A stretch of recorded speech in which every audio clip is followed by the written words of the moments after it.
Eu sempre fui um cara que lá atrás, eu nem sabia o que era coaching, eu fazia coaching. Tele foi o melhor técnico. Desci a numerada, né? E fui no alambrado, cara, e pulei o alambrado. A gente jogava contra o Real Madrid, eu marcava o Zidane, né? Tinha que marcar o Zidane. Como você marca o Zidane? Se eu assumisse qualquer time do futebol brasileiro, eu ia tentar levar o Dorival. Agora, se eu fosse o diretor da CBF, eu ficaria na dúvida.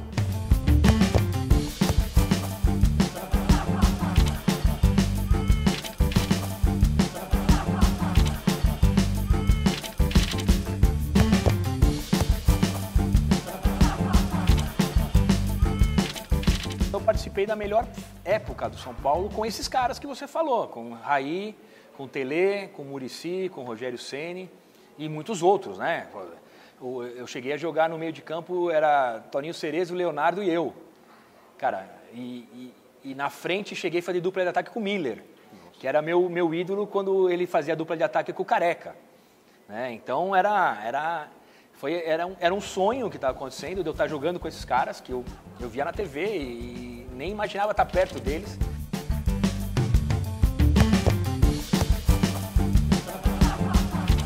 A diretoria do São Paulo nesse momento e o Tele como líder também, cara. Eu aprendi muito como homem também, né? Das regras, de hierarquia, de estar cumprir horário, o que é ser um profissional do futebol. Então foi demais, cara. O Raí, ele ajudou, eu não tinha empresário, eu não tinha nada, o Raí ajudou a fazer meu primeiro contrato. Né? Eu cheguei com o contrato e falei, ó, Raí, os caras estão me propondo isso, o que você acha? Tal. E ele me deu uma força, falou, não, acho que tá bom, tem que pegar, é o primeiro contrato, eu vou lá, te ajudo, se precisar de alguma dúvida eu vou falar com o pessoal. Então, quer dizer, além de grandes jogadores, o São Paulo nessa época tinha grandes homens, né? Grandes exemplos. E para mim isso, até hoje, depois eu virei treinador, eu como treinador tinha coisas que o Tele fazia que eu achava certo, que eu aprendi com ele. Com o Muricy também, com o Oscar que foi um dos treinadores meus na base, o Márcio Araújo também. Então essa escola do São Paulo, na época que eu joguei lá na base, foi importantíssima para mim. O Tele foi o maior técnico que já te treinou? Foi o melhor técnico. Talvez ele não tenha sido o melhor taticamente, na hora de dar um treino, na hora de elaborar um treino, ou o cara que mudava muito no intervalo do jogo e mudava o jogo. Isso ele era bom, né? Mas ele foi o melhor. Foi o melhor disparado, porque ele era um cara perfeccionista. E ele liderava pelo exemplo, cara. Eu acho que isso é importante. Eu acho que é fundamental. Ele não falava só, ele falava e fazia. Né? Eu sempre conto essa história que ele marcava o treino 8h30 da manhã. E daí ele falava assim, 8 horas eu estou no campo. E não falava mais nada. Então, quer dizer, o recado estava dado. Sim. O treino é 8h30. 8 horas eu estou no campo. Daí o que eu fazia? Eu chegava 7:45, entrava no campo, esperava ele chegar. Na hora que ele chegava, eu falava, professor, Tele, tudo bem? Putz, o que você acha? Sei lá, eu estou cabeceando mal. Daí ele falava, então vem cá. Daí chamava o Cafu, chamava o Rogério Ceni, chamava o Pavão, não sei o quê. Vamos ficar cruzando bola para ele cabecear. E que nem eu, outros jogadores também. O cara falava, eu quero finalizar com a perna esquerda. Daí ele chamava um goleiro, o seu Valdir de Moraes, que era o preparador de goleiro na época, também vinha, o Moraci Santana, que era o preparador físico. Todos eles, cara, que já eram caras consagrados de Copa do Mundo, já tinham 2 Copas do Mundo, já tinham sido campeões brasileiros e tal. E ele dava esse exemplo, cara. E ele chegava todo dia, antes de todo mundo, a gente chegava e ficava dando treino, acabava o treino e falava, alguém quer fazer alguma coisa? E ele ficava. Então esse exemplo, cara, o Tele fazia isso, o Toninho Cerezo fazia isso.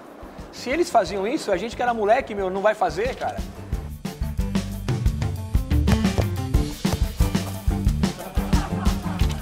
Cara, todo mundo assim, e daí, né, na semana, o Galo teve a ideia de falar assim, se a gente estiver jogando e o jogo estiver pau a pau, a gente estiver bem, a gente não vai pro vestiário.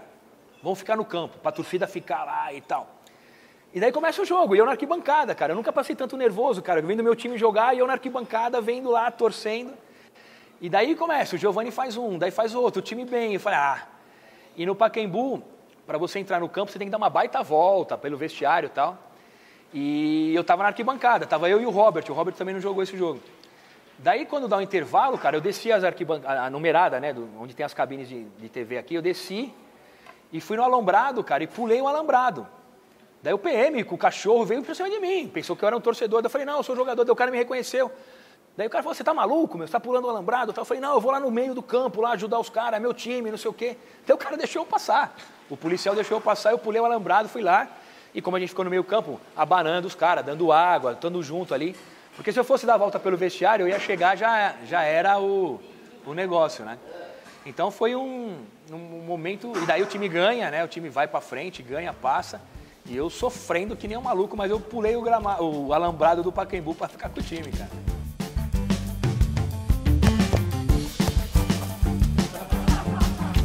Eu não assisti esse jogo até a pandemia, cara. Eu não assisti o jogo. De raiva? Você diz? Não de raiva, cara. Eu não queria assistir, cara. Eu vi os melhores momentos, eu vi os gols, eu vi os lances, tudo, mas eu não assisti o jogo inteiro. E daí na pandemia, como a gente ficou em casa, para a hora passava esse jogo, eu vi. E, cara, eu dentro do campo, no lance do gol do Túlio, cara, eu tô a 2 metros do Márcio Rezende, cara. Eu nem levantei a mão para reclamar. Na hora ficou muito claro. Como ele apitou tão seguro, a gente não percebeu que tinha sido um erro tão grave que tinha acontecido. E daí passa o jogo, daí vai, não sei o quê, e daí, pô, acaba o jogo triste, né? Daí eu tô descendo no túnel do Pacaembu. O meu pai, cara, ele sempre me acompanhou em todos os jogos. Ele pegava ônibus, ele ia de carro, pro Rio ele ia assistir jogo, pra Minas ele ia assistir jogo. E meu pai foi um cara que nunca eu vi ele xingando o juiz, eu nunca vi ele xingando o adversário, nunca se meteu em confusão. Até comigo, às vezes, acabava o jogo, eu falei, e aí, pai, e aí? Ele falava, você jogou mal, assim, assado, ou você jogou bem, eu gostei do que você fez, ó. Pô, você teve uma atitude aí no campo que, melhor. Mas assim, na conversa, ele era um cara super pacato, de paz. E daí na hora que eu tô descendo o vestiário, né, bravo, né, pé da vida que a gente tinha perdido o título, não sei o quê, eu vejo meu pai gritando, ladrão, não sei o que lá, uma vergonha isso, não sei o quê. Eu falei, cara, meu pai, dentro do vestiário, meu pai não quer no vestiário, ele não entrava nessa parte. No Pacaembu tem o vestiário do local, do visitante, no meio do árbitro, né? E meu pai lá brigando junto com o segurança do Santos, falando, você é um safado, isso não está certo, não sei o quê. Eu falei, cara, aconteceu alguma coisa muito grave, que a gente não percebeu dentro de campo. E daí depois eu cheguei perto do meu pai, daí veio o roupeiro, o seu Zuca, e falou, Jamel, você não percebeu lá, tá todo mundo, é um absurdo, apareceu na TV, roubaram a gente, roubaram descarado, não sei o quê e tal. E daí caiu a ficha, né? Daí veio mais os diretores, daí veio mais gente da torcida que entrou ali, os repórteres mesmo da TV, falando, foi uma vergonha o que aconteceu, tal, vocês podem não ter dado conta dentro do campo. E daí que caiu a ficha minha, né? Daí do que aconteceu. Foi por causa do meu pai, cara. Eu fiquei alucinado. Eu falei, cara, o que meu pai está fazendo aqui? Né? Então não foi uma coisa normal que aconteceu. Sim. Mas você não teve a oportunidade de falar com o Márcio Rezende depois do... Cara, tive, porque eu recebi a bola de prata. E na segunda-feira, o jogo foi no domingo, na segunda-feira teve a festa. E o Márcio Rezende ganhou como melhor árbitro, cara. E na mesa aqui, o Giovanni ganhou a bola de ouro, eu ganhei a bola de prata, sei lá mais quem ganhou a bola de prata, eu acho que o Túlio ganhou de artilheiro, enfim, todo mundo ali, né? O Zé Elias, eu acho que estava também, ganhou a bola de prata. Pô, e o Márcio Rezende 2 cadeiras da gente, né, cara? Mas você fala o quê? Ele veio me cumprimentar, eu cumprimentei educadamente, não falei nada para ele. Mas é que, cara, até hoje, eu não sei se eu estou errado, mas eu quero acreditar, não sei se é a verdade, mas eu quero acreditar que ele errou. Que não foi uma coisa de propósito. Sim. Que não foi uma sacanagem dele, que foi um esquema que estava combinado. Eu não quero acreditar nesse lado. Porque o torcedor tem, né? O torcedor fala, o cara roubou, foi pago, o Botafogo comprou e tal. Cara, eu quero acreditar e busco entender essa história, me convencer dessa história que ele errou pra caramba e errou contra nós, cara. Errou 2 vezes contra nós. Se é verdade ou não sei, cara.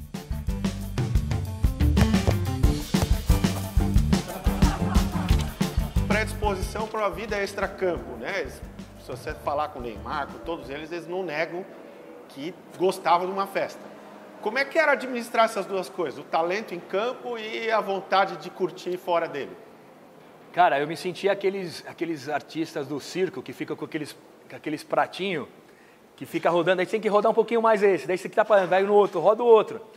Porque foi um time que fez muito sucesso, era uma molecada que tinha uma energia, claro que tinha que ter, era tudo moleque de 17, 18, 23 anos, e com tudo, né, ganhando bem, famoso, aparecendo na TV, sendo paparicado, mulherada, a festa, a mídia. Cara, a gente ligava para o assessor de imprensa ligava para mim e falava assim, olha, o Jô Soares convidou a gente para ir no programa do Jô. Tá bom, que dia? Tal dia. Putz, mas isso aí tem jogo no dia seguinte, não dá para ir. Ah, mas aí não dá para sair da concentração. Aí eu chegava no Dorival. Dorival, cara, a gente dá para... Não. Eles não são ator, eles são jogador. Primeira coisa é o futebol, tem razão. Daí chegava no cara da imprensa. Daí chegava no assessor de imprensa, chegava no pessoal do marketing, ó, não dá. Ah, não, daí, pô, Dorival, vamos. Daí convenci o Dorival, daí a gente ia. Daí na outra semana ia o Neymar ia no Fantástico. Daí tinha, na época era a Hebe. Daí tinha o Esporte Espetacular. Daí tinha, cara, todos os programas de TV que faziam sucesso queriam jogador do Santos. E daí começou a vir a parte do marketing. Daí o Neymar fechou lá com Tênis Pé Baruel. Ah, tem que gravar um comercial no Rio de Janeiro, terça-feira, às 15h. Daí eu chegava lá, pô, Dorival, dá para liberar o Neymar do treino e tal? Não dá. Tem jogo quarta, o Neymar vai jogar, tem que treinar o time. Daí o cara do marketing chegava para mim, putz, Jamel, mas se ele não for, não entra o dinheiro para o clube e vai poder atrasar o salário. E daí você ficava entre a cruz e a espada, né? E daí, eu como executivo de futebol ali, eu era o elo de tudo. Eu era o elo da presidência com a comissão, da comissão com os jogadores, o jogador com os empresários, a torcida, a imprensa, o pessoal do marketing, o pessoal do financeiro. E eu era o cara que era o centro de tudo para tentar equilibrar isso daí, né? Porque eu falava, é que nem o negócio de jogar no Pacaembu, jogar na Vila. Eu, como ex-jogador, queria jogar na Vila todos os jogos. Só que daí chegava o presidente, chegava o pessoal do financeiro e falava, se não jogar 1 ou 2 jogos durante o mês no Pacaembu para fazer renda, não vai ter dinheiro para pagar a folha de salário. Daí chegava no Dorival e falava, Dorival, vamos ter que escolher 2, 3 jogos aqui para jogar no Pacaembu. Daí escolhia. Daí o jogador vinha com um bico desse tamanho e falava, pô, Jamel, vamos jogar no Pacaembu de novo, a gente quer jogar na Vila, aqui na Vila a gente é... Eu falei, cara, eu concordo com vocês, cara, eu quero jogar na Vila também, mas a gente tem que ver o lado do negócio, a gente tem que botar 30 mil pessoas no Pacaembu, que na Vila cabe 15, para ter dinheiro para fazer. Então era alucinante, cara, a velocidade que era. Fora a molecada, né, cara? Vira e mexe a gente viajava, tem umas histórias muito legais de viagem e depois do jogo, fala assim, fala pro Dorival, vamos liberar os caras, meu. Não dá para ter esses caras aqui dentro do campo, dentro do hotel. É muita energia, vai acontecer confusão aqui no hotel. Vamos liberar, vamos confiar. Aí sim, eles eram novos, mas eles eram muito responsáveis, cara. Eles eram os caras que, o que a gente combinava e apertava a mão, eles faziam. Então, uma vez eu cheguei pro Dorival e falei, Dorival, vamos fazer o seguinte, vamos liberar eles, ganhando ou perdendo, vai jogar, sei lá, em Porto Alegre, com o Grêmio. A gente dormia e voltava no dia seguinte. Falava assim, vamos, vocês estão liberados para sair. Você quer ir para a farra, você quer ir para a igreja, você quer ir para a boate, você quer ir para o restaurante, você quer ficar no quarto dormindo. Vocês fazem o que vocês quiserem. Só que amanhã vocês têm uma carreira pessoal, vocês são atletas, vocês são pessoas públicas. Amanhã, 8h da manhã é café. Todo mundo tem que estar para tomar o café da manhã aqui às 8h. É uma troca de confiança. Se tiver um que não tiver, essa regalia acaba. Então, eles mesmos, entre eles se cobravam. Né? Sempre tinha um que era meio assim, os caras falavam, vem cá, hein, meu, vê se não vai aprontar, porque vai sobrar para todo mundo.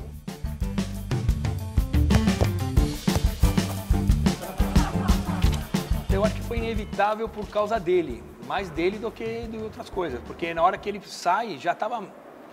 Foi uma situação muito ruim. Eu acho que foi o pior momento da carreira do Neymar. Eu acho que se o Neymar pudesse voltar no tempo e refazer algumas coisas, eu acho que a primeira coisa que ele voltaria era desse dia. Ele foi muito mal. Foi muito mal, eu já falei com ele depois disso.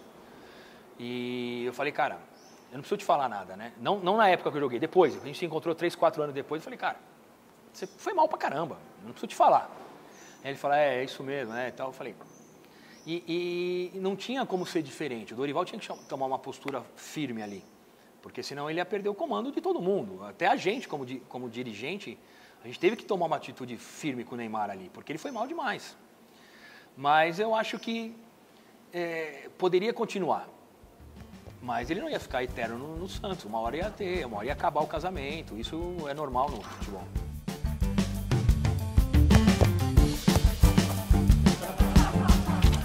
Cara, eu trabalhei com o Dorival 2 vezes, né? Eu trabalhei no Coxa, né? No Coritiba. Eu cheguei, ele já estava. E a gente foi campeão paranaense, ele como treinador e eu como executivo.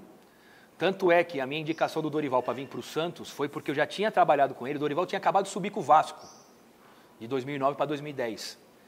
E a gente foi atrás do Dorival, que eu falei para o Luiz Álvaro, para a diretoria, para o Fernando Silva, que era o diretor de futebol. Falei, ó, o cara certo para esse nosso time é o Dorival, cara. Eu já trabalhei com ele, conheço. Eu sei como ele leva os caras mais veteranos e eu sei como ele leva os caras mais novos. Então, cara, o time do Coritiba foi campeão, era o time do Keirson, do Marlos, do Pedro Ken, do Edson Bastos, do Rafinha. Era um time do Henrique, zagueiro. Era um time que o Dorival fez o time jogar muito. Da mesma coisa que o Santos, um DNA ofensivo, molecada que gosta de jogar.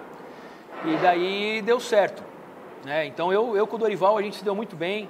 É uma relação meio complicada entre o diretor de futebol e o técnico. Se você não fala a mesma língua e não tem uma liberdade, é complicado. Então eu nunca, todos os cargos que eu tive de executivo, eu nunca participei da escalação, dei palpite, mas o Dorival me chamava para dar palpite. Ele falava, vem cá, o que você acha? Daí eu me sentia à vontade. Da mesma forma, numa contratação, eu chegava para ele, Dorival, vamos contratar.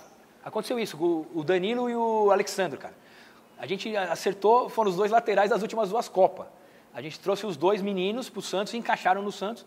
E eu falei com o Dorival, falei, ó, tem 2 meninos, a gente está indo atrás, eu gostei, eu fui ver.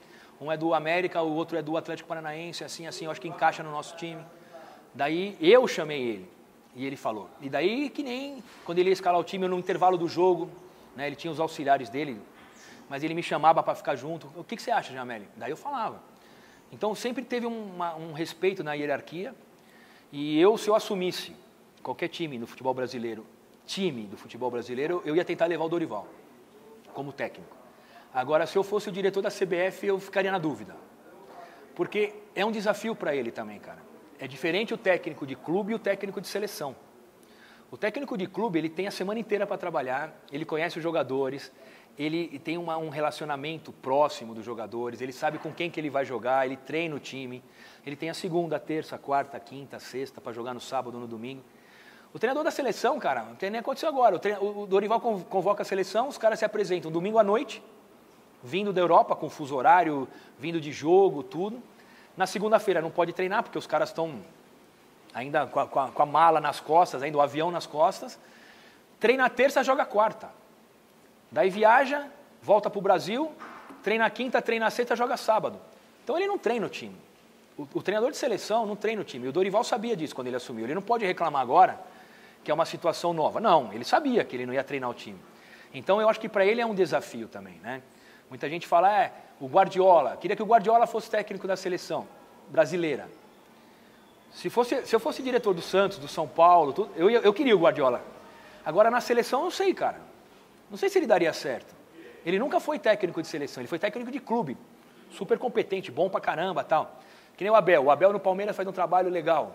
Bom, se põe o Abel de técnico da seleção de Portugal, eu não tenho certeza que ele vai ser bom, como ele é no Palmeiras, ou na seleção brasileira.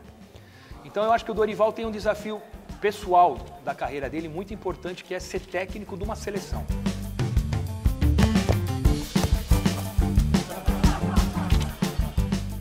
E eu peguei uma época do Zaragoza, que a La Liga, né, a Liga, ela não era que nem agora, que tem o Real Madrid e o Barcelona. Todos os times eram bons. Tinha o La Coruña do Mauro Silva, do Bebeto, do Djalminha, tinha o Valência do Mendieta, do Romário até, do Piojo Lopes, esses caras todos. Tinha o Barcelona, né, que era o Barcelona do Guardiola, do Cocu, do Van Gaal, do Rivaldo, do Figo. O Real Madrid dos Galácticos, né, Roberto Carlos, Ronaldo Fenômeno, Hierro, Raul e tal.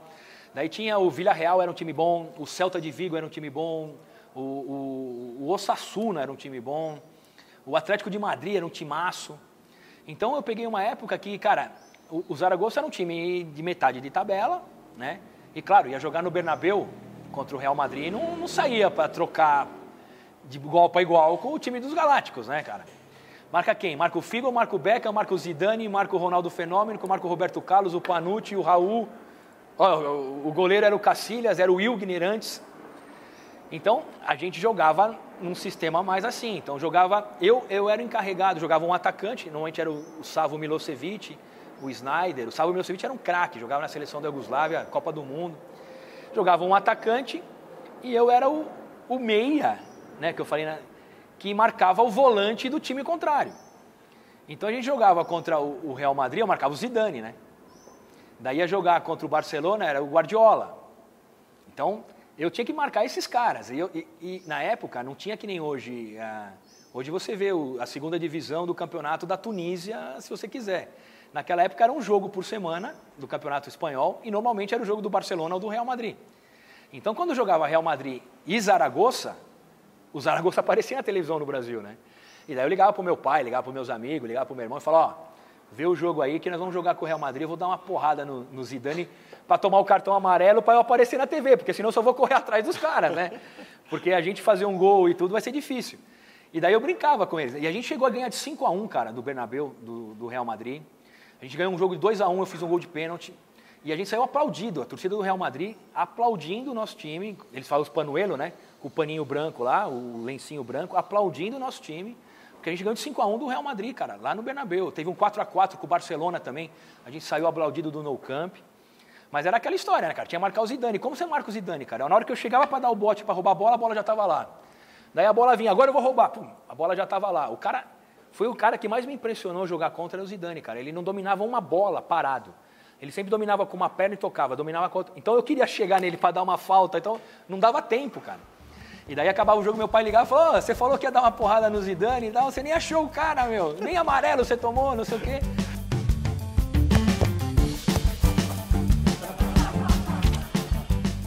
O Zaragoza que eu falei, né? Eu tenho uma relação muito boa. Eu participei do Zaragoza numa época que, cara, a gente chegou a jogar no Zaragoza com 11 jogadores que eram de seleção. Tinha o Radimov, que era o 10 da Rússia, tinha o Milosevic, que era o 9 da Iugoslávia, tinha o Toro Acunha, que era o volante do Paraguai, tinha o Rebósio, que era o lateral do Peru, tinha o Kili Gonzalez, o Gustavo Lopes, que eram da seleção argentina, tinha... Era a seleção, né, dos países que tinham ali, o Gary Sundgren, que era o lateral esquerdo da Suécia. Então o Zaragoza era um time que brigava, né? Ficava ali entre os 6, 7, 8. A gente chegou a ficar na última rodada para ser campeão. Que foi o ano que acho que foi o La Coruña campeão, o Real Madrid segundo e a gente ficou em terceiro. Mas na última rodada, se o La Coruña perdesse, o Real Madrid se perdesse, a gente ganhasse, a gente era campeão. Então era um negócio... E o time era muito bom. E daí eu tive muitos momentos legais lá, né? A torcida gostava muito de mim no Zaragoza. Né? Tem uma lanchonete lá que tem um restaurante com o nome dos jogadores. Daí tem um lanche de calabresa lá, que é Paulo Jamelli. Olha só. Né? Que os caras descobriram que tinha um vinagrete com calabresa, que era algum cara que veio pro Brasil, da lanchonete lá, e falou, lá no Brasil eu comi um lanche de vinagrete com... Nem existe o molho vinagrete lá, os caras fizeram com calabresa, vamos dar o nome de Jamelli. Daí tem o lanche, sei lá, Kili Gonzalez, que é um lanche de orro de bife com chimichurri, que é do argentino, e daí tem um lanche com o meu nome, tem uma musiquinha, que até hoje quando eu vou lá os caras cantam a música pra mim, é uma música muito legal, até foi a última vez que eu fui lá, cara, eu até me arrepio, cara, de falar. Eu fui ver um jogo, estava lá em Zaragoza, faz uns 5, 6 anos, antes da pandemia aí, e quando eu vou lá eu ando... Tem tipo um metrô, né, de superfície que vai do centro, onde que eu estava, no hotel, até a Romareda, que é o estádio. Daí eu entrei no trenzinho assim, e indo para o campo, 1h30, 2 horas. Eu ia comentar o jogo de convidado, lá no Zaragoza. E eu fui para o campo. Na hora que eu entro no trem ali, né, a torcida me reconhece. Os caras me reconhecem e começam a cantar minha música dentro do trem. Então no trenzinho, cara, mó zona, mó bagunça, os caras cantando a minha música, que eles cantavam lá, que era assim, era... Tenemos um... É a música da orquestra, né? Assim, né? Tenemos um brasileiro que juega el fútbol mejor que Pelé. Paulo Jamelli. E ficavam cantando, Paulo Jamelli. E ainda eu brincava com os caras, falei, pô, vocês estão falando que vocês têm um brasileiro que joga mais que o Pelé, cara? É muita responsa pra mim, né? E os caras ficavam o tempo inteiro, Paulo Jamelli, Paulo Jamelli. E daí os caras cantaram no ônibus, ali no trenzinho que ia pro campo, cara. Isso pra mim, falar, isso não tem prêmio. melhor que esse do que o reconhecimento da torcida, né? Cantar música, que eu já tinha tempo que eu tinha parado de jogar, que eu tinha saído do Zaragoza.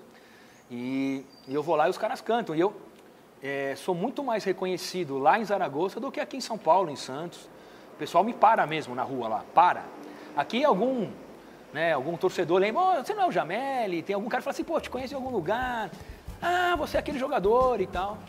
Então é muito legal isso aí, cara.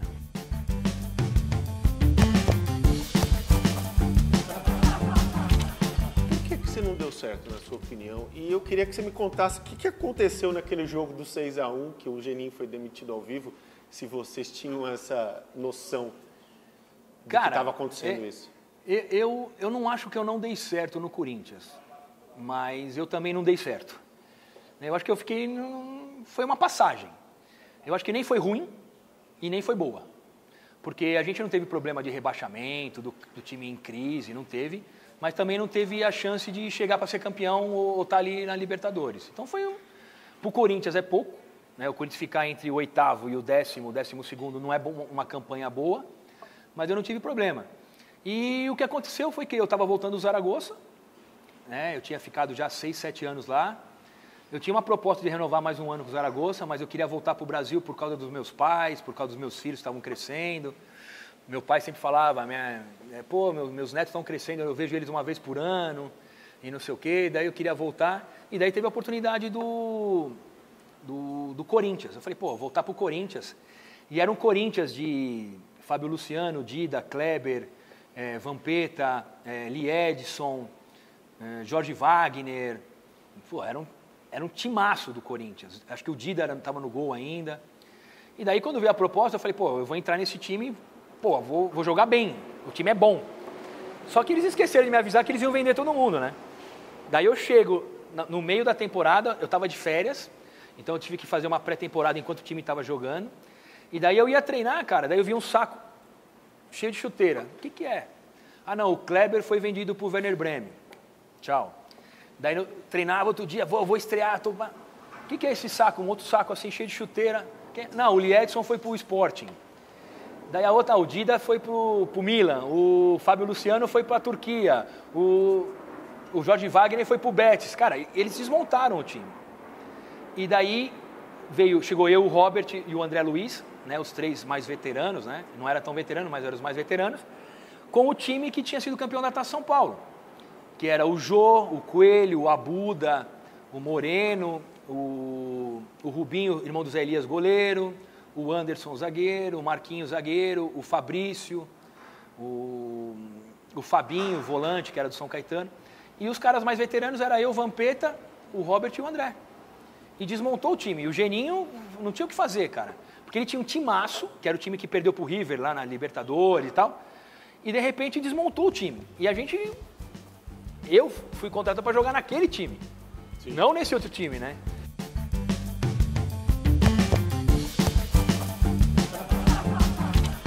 Cara, a gente ficou sabendo no vestiário que ele pediu demissão ao vivo. Acaba o jogo, eu acho que era eu não lembro quem era o repórter da Globo. Mauro Naves. Mauro Naves entrevista ele e a gente saindo do campo, né? Você não vai prestar atenção no que o técnico está falando. Aí o Geninho falou. O Geninho era um cara demais, eu gosto dele demais, cara, um cara sensacional, irmãozão. E ele fala assim, não dá mais para mim, eu não consigo fazer essa derrota assim, eu não sou mais técnico do Corinthians. Cara, ao vivo, na Globo, depois do jogo. E daí a gente no vestiário falou, putz. E daí a gente tinha que voltar para São Paulo, né? O campeonato continuava, né? E eu que fiz o 1, né? Eu que fiz o gol do 1, eu que bati o pênalti do 1. Ainda falei, os caras vão dar uma aliviada para mim, né? Fiz o 1, né? Aliviada nada. Eu falei, você ainda bateu o pênalti, fez um só, tinha que fazer uns 4, não sei o que, aquele negócio.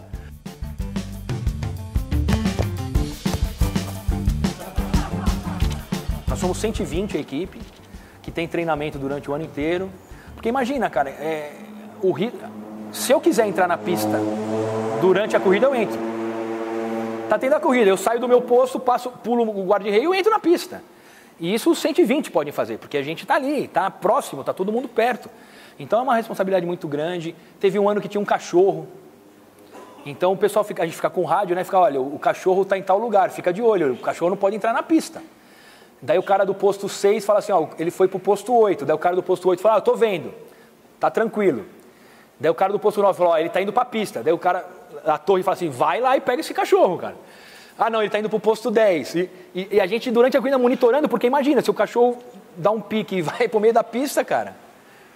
Na Fórmula 1. Na Fórmula 1. E a gente monitorando o cachorro e a corrida rolando, cara. Demais. Tem altas histórias. Que nesse ano aqui eu tomei chuva, a gente chega lá às 5 da manhã e sai às 5 da tarde. Eu tomei chuva o tempo inteiro, chegava em casa pingando. Mas vale a pena, cara, é muito legal.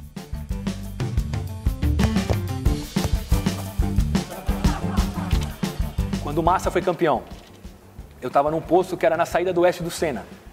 Então o Massa passa na linha de chegada em primeiro lugar, é campeão.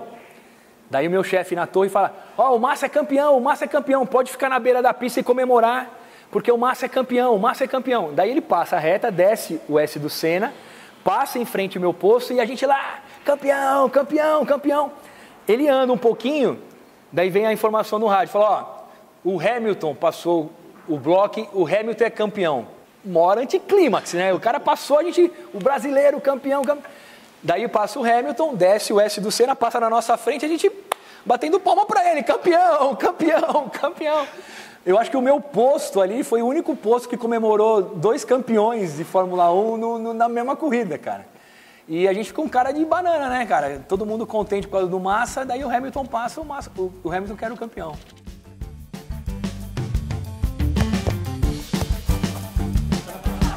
Eu sempre fui um cara entusiasta, eu sempre fui um cara que lá atrás, eu nem sabia o que era coaching, eu fazia coaching. Eu tinha ideias, eu tinha métodos, eu tinha rituais e ferramentas que eu buscava da psicologia de como que eu posso ser um melhor jogador, como que eu posso me tranquilizar de não estar nervoso e ansioso antes de um jogo, que todo mundo fica.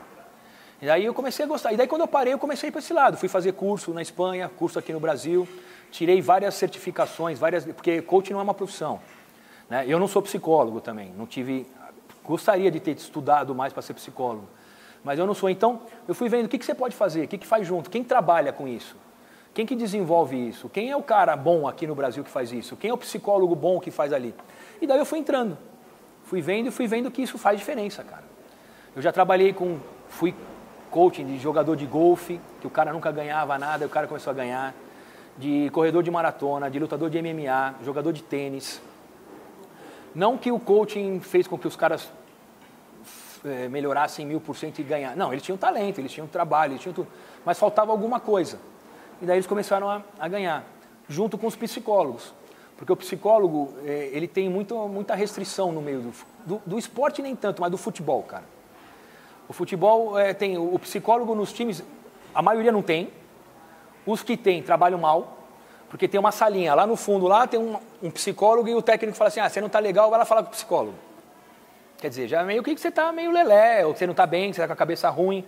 Quer dizer, o psicólogo, ele é atrelado no meio do futebol como um problema que o jogador tem que ir lá falar com o cara para o cara resolver.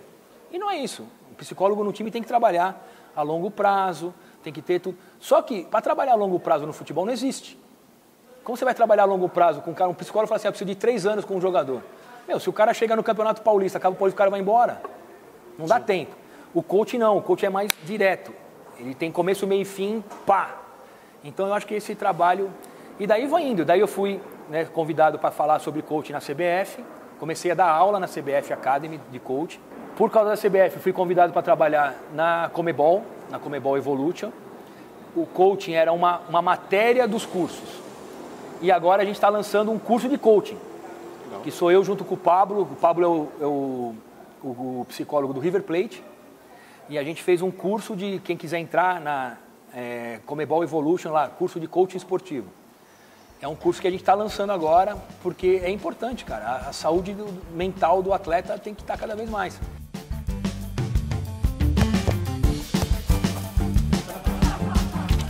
Primeiro que foi uma época muito legal. Eu fui convidado pelo Zubizarreta, o goleiro. Ele era o presidente do Olympique. E o braço direito dele foi o Narcís Juliá. O Narcís foi um treinador meu no Zaragoza. E daí, quando eles assumem o Olympique, ele me chama e fala, pô, Jamel, eu estou precisando de uma pessoa no Brasil para ser scout do Olympique no Brasil. Eu falei, cara, eu nunca fiz isso. O que é isso? Né? O que eu tenho que fazer? Daí ele me explicou, eu falei, pô, eu topo, vamos junto, com vocês eu topo. Fui lá para Marcele, falei com o Zubizarreta, ele me explicou o que tinha que fazer. E daí eu fiquei quase 3 anos, 2 anos e pouco. Então eu via jogo, sei lá, Colo-Colo e, sei lá, qualquer time. Daí ia ver o Peñarol e não sei o quê, ia ver LDU e não sei o quê. Fui ver todos os campeonatos sul-americanos, eliminatórios, fui ver. Eu tenho um banco de dados, né, que eu passei, que não é meu, é do Olympique, gigantesco de jogadores, né? E aqui do Brasil, cara, todos esses, Vinícius Júnior, Martinelli, esses meninos todos eles foram monitorados, né? Para todo mundo, todos os meninos de 16, 17, 18 anos na América do Sul já tem gente olhando.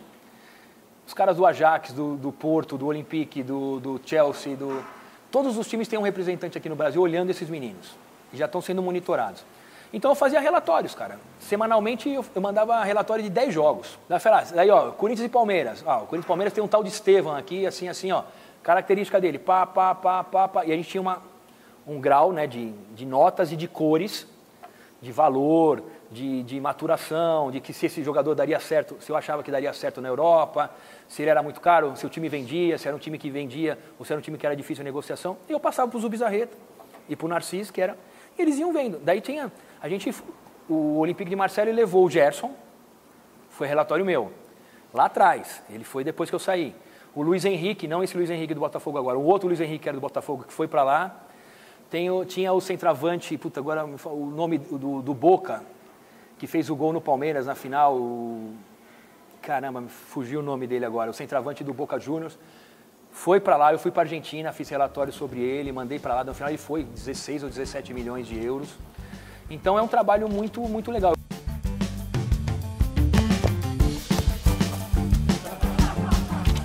É muito engraçado, todo mundo faz essa pergunta por que você foi candidato pelo PCdoB, né?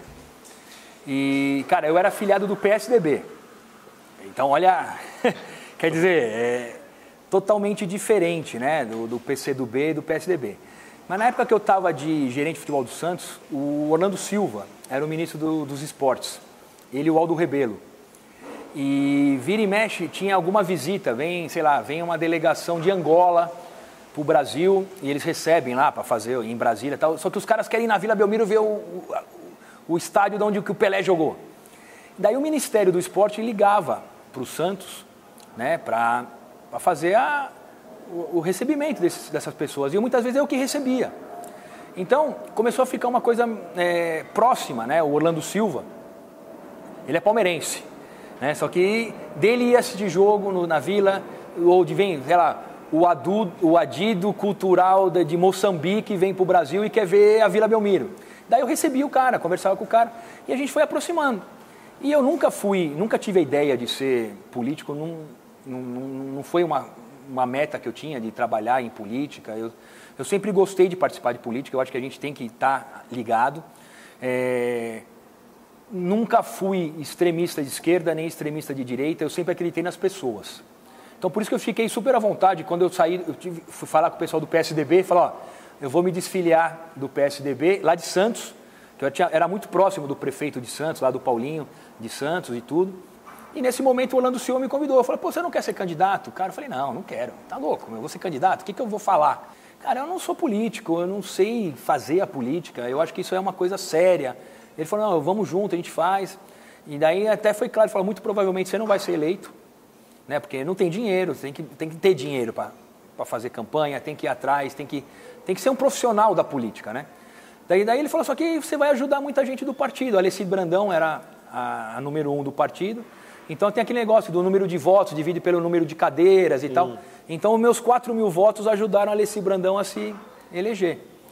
E eu achei uma experiência muito boa, cara, muito boa mesmo, porque eu vi um outro lado que não era a minha bolha, né? Vi um lado que não era o esporte, que não era um partido que eu seguiria, mas que eu comecei a gostar de pessoas. Não gostei de algumas pessoas que tinham lá dentro também, como tudo, né? No esporte, na nossa vida, na nossa família, é assim, tem uns que têm mais afinidade, outros não. Mas foi uma experiência muito legal, cara, muito legal, porque eu aprendi que a gente tem político sério no Brasil. Legal. Talvez a maioria não seja. Aí vem uma crítica que